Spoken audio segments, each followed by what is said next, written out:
In this video, we'll continue to build out the styles for our site. Where we left off in the last one, we had all of our type styles, or at least the majority of content type styles in place. And now it's time to start working on our layouts. But rather than sort of starting at the home page and working our way through, let's start with some of the simpler things and work our way out to the more complex things. So this video particularly will cover some overall layout things for the site, and then also we'll drill into article pages and also take a look at individual product pages. So first of all, for the site as a whole, let's get some of the overall settings in place. So for example, we want our page to be no wider than 1200 pixels. And then if there's the window is any wider than that, we want it to stay centered in the frame. So this is a very common practice to sort of set up our page to be centered. What we're going to do is go to our style sheet and go to the body tag. Since the body tag contains the entire page, we can come right on here and say width 1200 pixels and then margin 0 auto. That's going to be 0 on the top and auto on the sides, which you know is the way that we get an element to be centered from a layout perspective. So now the whole page is going to be locked at that 1200 pixels, and that is just fine for the purposes of this course. That also has applied to all of the other pages. So as we step into a particular article page, you can see that it is locking in. Now, we're not going to worry about the masthead overall. That's actually one of the trickier things to style with all the different nuances that we need to style. But let's look at the contents of the article page itself. Herein we can see that we have right below the header all the way down to the footer, we have the main tag. And on the actual article, individual article page, that main tag is also a sort of fixed width and then centered inside of the frame. So we have the width of 760 and then auto margins on the side here. So let's think about how we're going to do that. We don't want this to apply to all main tags, such as by selecting just main tag, because this is really something specific to our single article pages. Okay, so perhaps what we could do is go to such pages. Let's see, so this is the Envision tips. Is that right? Remote workers, yes. And maybe on such pages we could put a class on main to distinguish this particular main tag apart from other main tags throughout the site. So a convention you might see sometimes is to call this a page, and so therefore preface this particular thing with page dash and then something more specific to what's here, page dash article in this case. That would mean that on the about page we could call it page dash about. On the individual products it could be page dash product singular, and then page could be page dash home.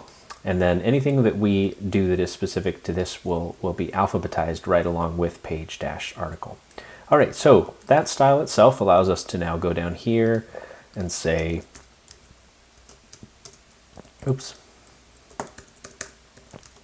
page article, width 760 pixels, margin 0 auto. Now let's think through that margin 0 auto a little bit more. In this case, that's set 0 on the top and bottom and auto on the left and right. But as I think about it, I realize that we actually need something a little bit different above and below. Do you remember when we were designing how we were meticulously checking to make sure that we always had 50 pixels of space between the nav bar and the top thing? That's consistent across all of our pages. And we also had 100 pixels of spacing at the bottom to the footer. Okay, so with the exception of the about page.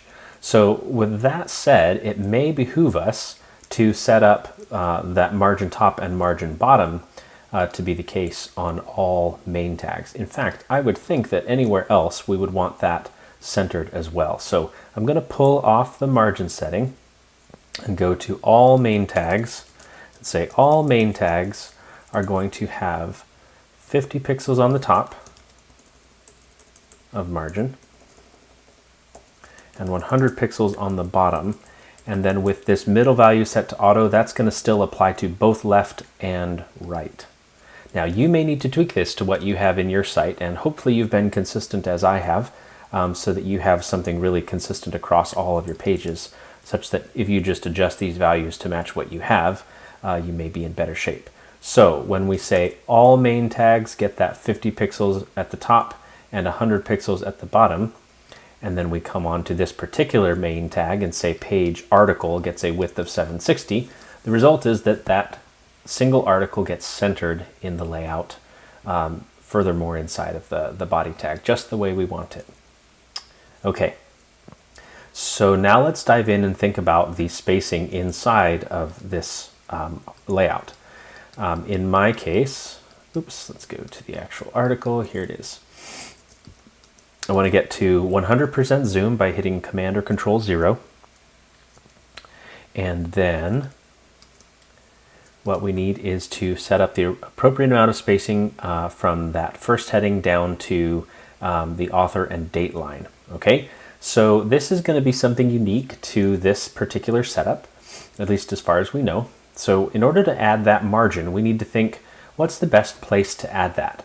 We could add it as bottom margin on this heading. We could add it as top margin on this paragraph.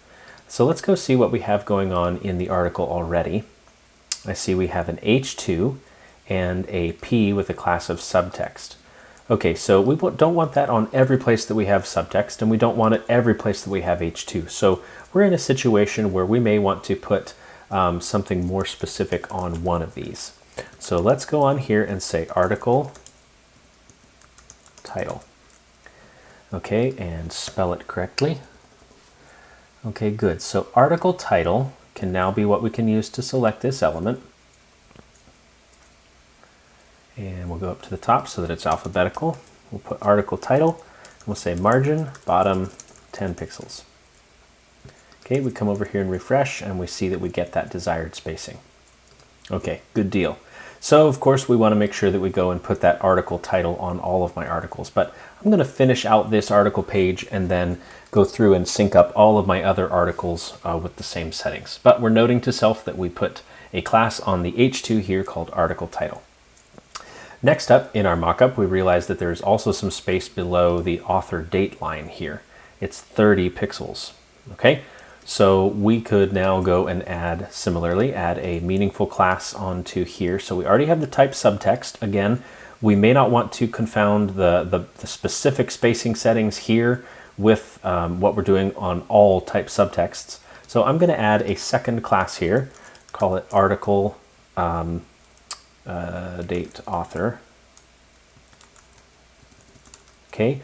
I think earlier in the video series I had the class of date author in particular places, but if we prepend this by article, that's going to allow us to collect all these sort of article related settings in one place when we alphabetize, which is pretty helpful. So let's also make sure that we spell things correctly. Article date author is this particular class, and we're going to say article date authors get 30 pixels of bottom margin. Okay, so there we go. We've got 30 pixels of space below. All right, next up, we need to look at the image where we see that we have some space below the image, and that is 40 pixels. So similarly to what we just finished, we're going to go to our article image.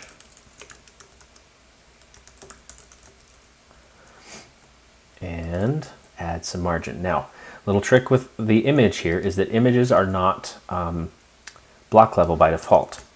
So we're going to also convert this to be display block. And then we can say margin bottom 40 pixels. All right, let me just alphabetize. Article title needs to go down. Image date author. Okay, good deal. Okay, let's save. We refresh, and now we've got those settings. So I'm going to try to hold this up next to my mockup and see whether I've pulled off the same settings overall. Yep, it's looking good. Okay, so I'm just going to scroll down the article and see if there's anything else. Okay, not until we get to the footer, which, you know what? There's some different styles on the footer there that we need to make sure we get. I did not set that up, so we'll make a mental note to circulate back to that as well. Okay, let's just check a few other articles and see if there's any other things that we need to address for articles as a whole to get the spacing working right. Okay, so good reminder, we need to go apply these classes to all the articles.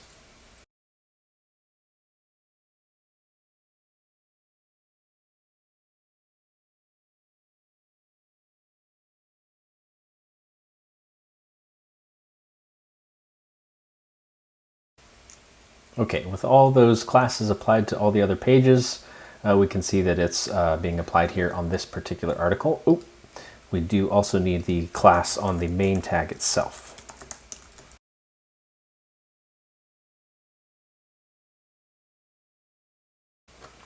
Okay, then we get our layout looking the way it needs to look. Okay, as I scroll down in, I realize that we do have some other headings that we have not yet styled. Particularly with spacing. It looks like I missed some kind of block styles here as well. So let's look into the ladder first. So that's an H4, which should have my heading 3 styles. There it is.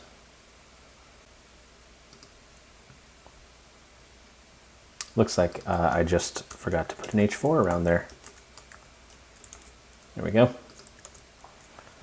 Okay, much better. All right, so if I look at what I had mocked up in my Figma file though, you see we've got a lot more space around here. So we may want to say in the context of page article, we want these headings to have a little bit of different nuance. So in our style sheet, we will say page article. Let's go to the page section. Page article. And we'll say H3s, and this guy needs a certain space above of 40 pixels, so margin top 40 pixels. And let's go ahead and imagine the margin bottom of 20 pixels may be what we want there as well. Now H4s, similarly, we want to put 20 above. Ooh, I realize we have a discrepancy here. We need to deal with that discrepancy. So you may have noticed as well, this one is 30 away. This one is only 20 away. So I'm going to guess that I want this nudged up. Yep, still happy with that. So we will go with the 20 above on the H4s. So margin top 20, margin bottom 20. Actually, this one we need to be 10. Okay, so let's go see how that's looking. Looking better. It also does not look like the weights are matching up here. So let me just inspect the weight that's coming through. I right-clicked and chose inspect, by the way. And I can see that H3s are getting the font weight of 500. Why are you not getting that? So that's the heading 2 style. That is supposed to be medium. Okay, so that should be right. Must just look a little bit thicker in the browser, and that is decently normal. Sadly, browsers do implement the font weights slightly differently, so sometimes we get something slightly different coming through there. But font weight 500 should be close. Okay, so the spacing is looking good there. Let's go check another couple of articles. This one also has some headings, and those are looking nice.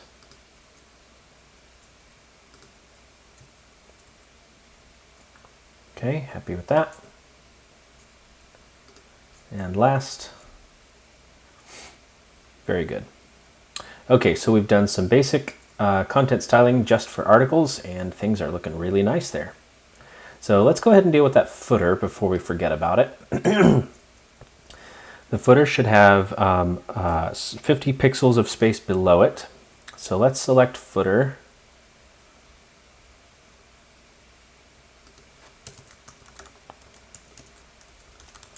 And try margin bottom. Okay, now we have that space. The footer is also centered at a narrower width, looks like it's 760, and auto on the sides. The color is also the lighter color, the body mid, and the text is centered. So let's apply that to footer paragraphs. Actually, first let's do the width setting. So width 760, margin. Okay, let's do 100 on the top, just to ensure we always have that 100 there, auto on the sides, and 50 on the bottom, and then we don't need this margin bottom only up there. Okay, so that should have this guy centered in the page. Okay, so now to get the coloring, let's go to footer P, and let's say color. Let's grab that mid gray color and text align center. And now we're matching everywhere else. Okay, so that should also look consistent on all the other pages. Okay, so last up for our simple layouts, let's go do our single product page.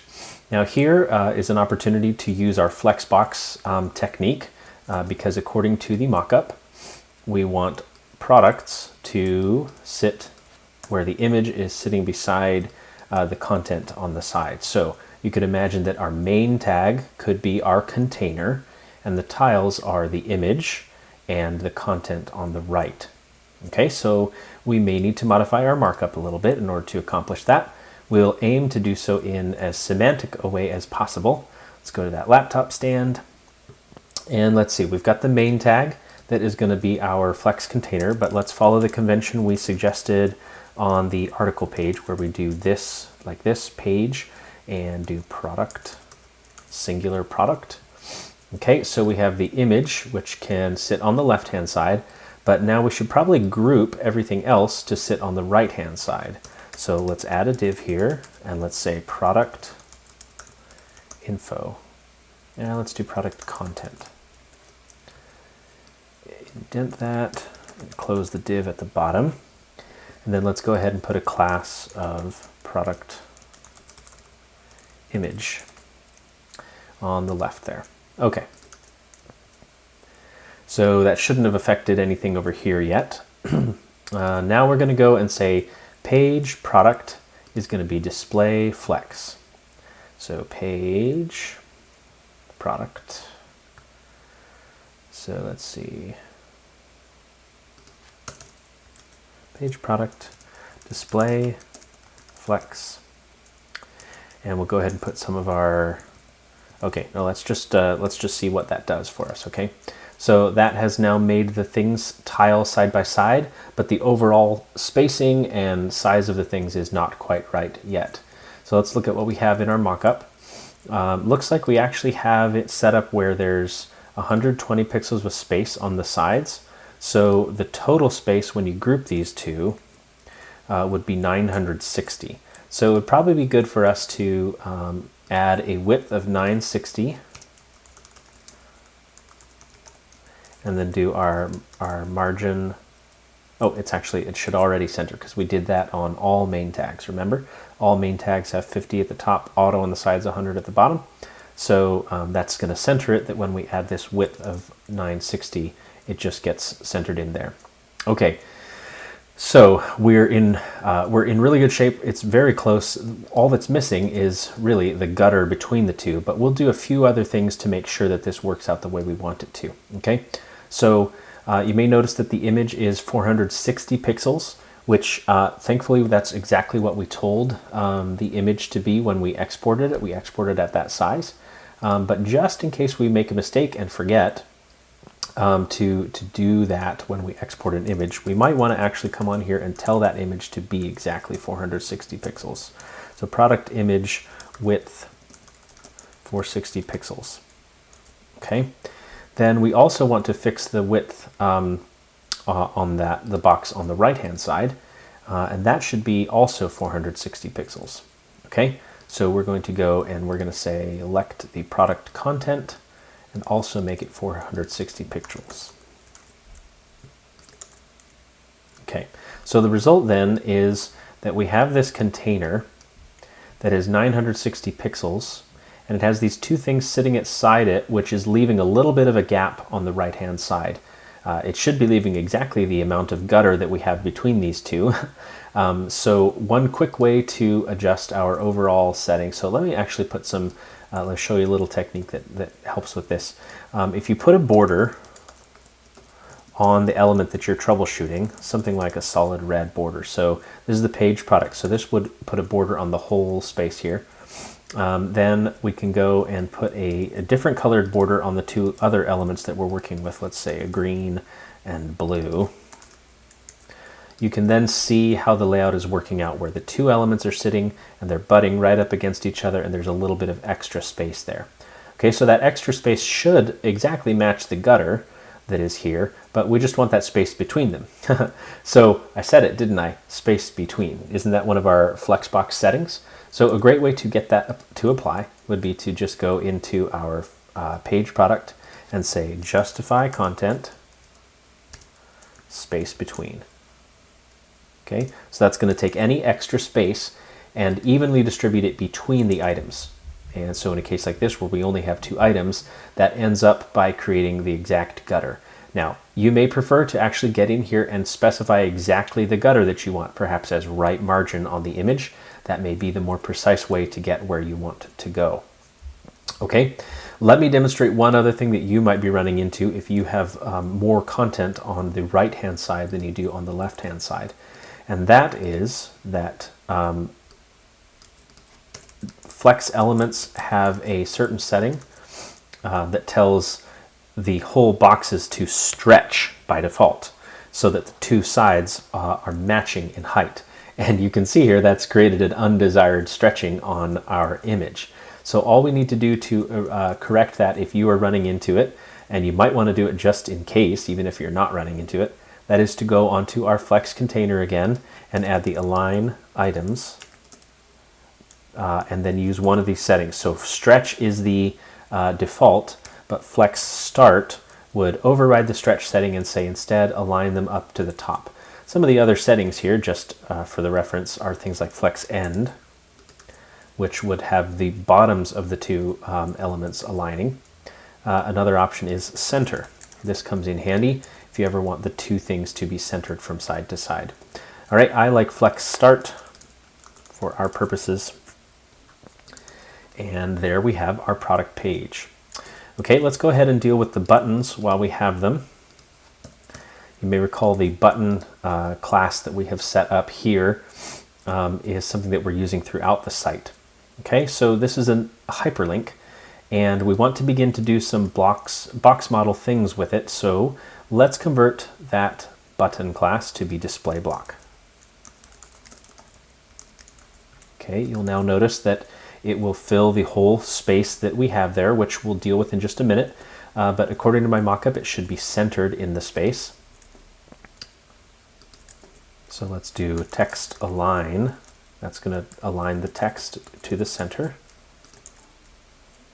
Okay, and then we need to have a little bit of padding so that the text is also vertically aligned this way. Okay, so I'm noticing that there may be some extra text there. Let's see if I make my button wider. There we go. Let's make it 200 pixels wide. Okay, so you're seeing we get that there. So we want some spacing above and below. It looks like 10 pixels, but otherwise we're basically centered in the middle here. So I'm not going to worry about anything other than top and bottom padding to the tune of 10 pixels each. So padding, let's just do 10 pixels on the top and bottom and 0 on the left and right. Remember, when you have two values, this goes to top and bottom, this goes to left and right. Just in case, let's go ahead and say we want 5 on the left and right, just so that it never butts up against the sides. Okay, so that is looking good, except that it's the wrong size, right? Well, there's this handy little setting in CSS that is supported by most browsers, and that is that when you set width for things like this, you can say width, and you can use something like max content. So that means only be as wide as the content needs in and of itself. So you see how it's now tucked in and it's just hugging the edge of buy now. So that makes me think that what I actually want to do is put some more padding on the sides in order to get a greater amount of inner inset spacing. So let's try 20. I think I actually want more than that, more like 30. Okay, that's good. So that button class is applied in a number of different places. Let's go check those other places like the home page, and you'll see that we're getting the same effect being applied over here too, which is great. Okay, We may do more refining on that later, but it's good enough for now. So let me just clean up my work here where I didn't need all those extra paragraphs. But I do want to fine-tune my spacing. Okay, so let's compare my spacing in here to what I have in my mockup. So in Figma over here, you can see that this guy is 10 pixels away from the price, and the price is 20 pixels away from the content. And the Buy Now button is 30 pixels away from the bottom of the paragraph there.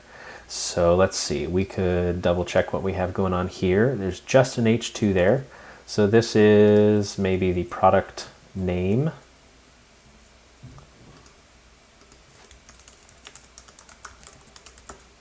This is the product price.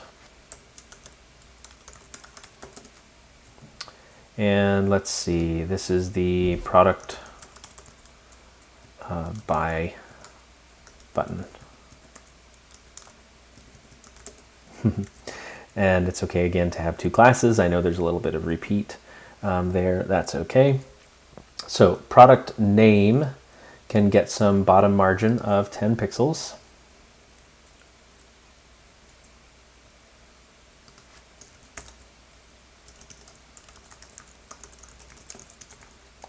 I'm actually going to move that around. There we go. And then the product price needs 20 pixels of bottom margin. You can see where we are right now. That's looking good. Last thing we need is to put the space between the button and the text. You may recall that I put the class on the button. It turns out I may end up having multiple paragraphs here. So I want to just try to let that guy be as natural as possible. So I will put the spacing here on as top margin on my product buy button class. So product buy button. I'm going to copy that, paste it up here, product buy button. So BUY, BTN, and we wanted 30 pixels of top margin there. Okay, so we've got all the space enforced that we want. Let's just check a few article pages or product pages. And of course, we need to get all of our classes brought over to all the other product pages. So let's do that now. So it's the class for the main, and then all the classes on the elements, including also adding the markup here that we need.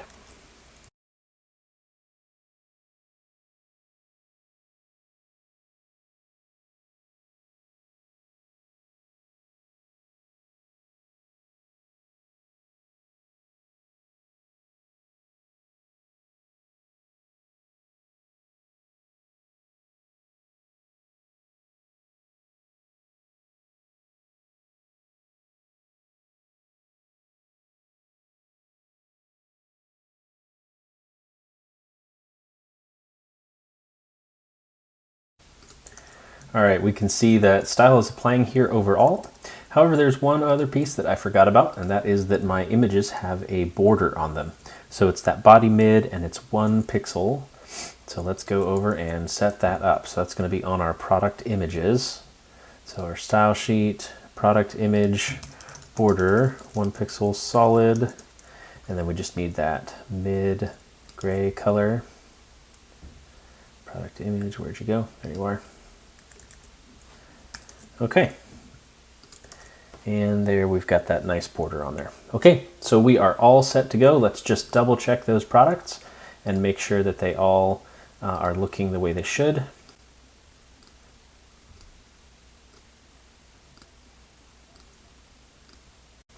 And they do, so we are good to go. We've got a few more little things we need to do before we can move on to our more complex layouts. One of those is we need to actually style our about page. So this is going to be very similar to our main articles page in that both the articles page and the about page are sort of centered in that space inside of 760 pixels. My heading here is actually not what it's supposed to be. It's supposed to be just as wide as the text there, but centered in the frame still with the 760 pixel width. So let's go ahead and start by doing the same thing there that we did on the article page. So we're going to go class of page or about, like that. Okay, and we're going to just duplicate the about page or article page styles. This just becomes page about, and it's centered at 760 width. Again, because we have the margin auto on the main tag, and then now that we have the width through the about class, it's centering the way it should. Now the other thing we need to do is get the spacing right for the footer. So let's go figure out how we want to do that. Now the principle that we have in place here is that we're typically putting the footer 100 pixels below the bottom of whatever is on the page. Except on this page it's a little smaller. So figuring out how tall we want this page to be is a little bit arbitrary. And there are other techniques to do what they call a sticky footer, where the footer is always at the very bottom of the window. So when the content is smaller, however tall your window is, the footer is at the bottom. We don't need to get into any of those techniques in this class, but what we can at least do is set something up to make sure that the footer gets pushed a little bit further down than it is now. The principle I'm working with is I'm trying to have overall sort of a golden ratio rectangle here. You may be familiar with the principle of phi, or the golden ratio. And the overall rectangle here that I have is roughly that space. It's about 720 pixels tall and 1200 pixels wide. It's been rounded a little bit, but that's generally what we're working with. So where we might typically try to have 100 pixels of space here, we have an additional 180 pixels here that we want to add as extra space. So what I'm going to do is calculate how much space these two take up. Together, that is about 130 pixels. You can see the height there is 130. So I'm going to add 180 to that. 130 plus 180 gives me 310 pixels. So the idea there is that if I have a 310 pixel rectangle sitting flush at the top of my heading, and 310, oops. Okay, that should be 100 pixels away from the top of my footer. And that there is going to be basically the minimum height that I want on the page, the About page. So we're just going to go over to the page here, and we're going to say min height. That's similar to saying height, but it is, let's see, was that right? 380? Yep, no, 310. 310. It's saying you must be at least this tall, but if the content requires it to be taller, it will flex and still be no problem. Okay, so the result then is that we get that golden rectangle space created, and it'll look even more that way once we get the masthead finished up. Okay, the other thing that I wanted to talk about was more just a matter of being thorough, in that you may recall we prototyped list items in our style tiles. It turns out that we didn't have any list items in our articles, but since you may have some list items in your articles, I'm going to go ahead and simulate what that may need to look like, and so you have a little bit to work from. Now this actually technically falls into the category of content styles from what we did in one of the previous videos, but so we'll be finishing this out to help make sure that that's thinking thoroughly about what you might have had in some of your other pages. I'm going to prototype it here on the About page just because I have some empty space to work with. But obviously you may be putting this in an actual particular page in your site. Okay, so I'm just going to add a UL, paste in some items.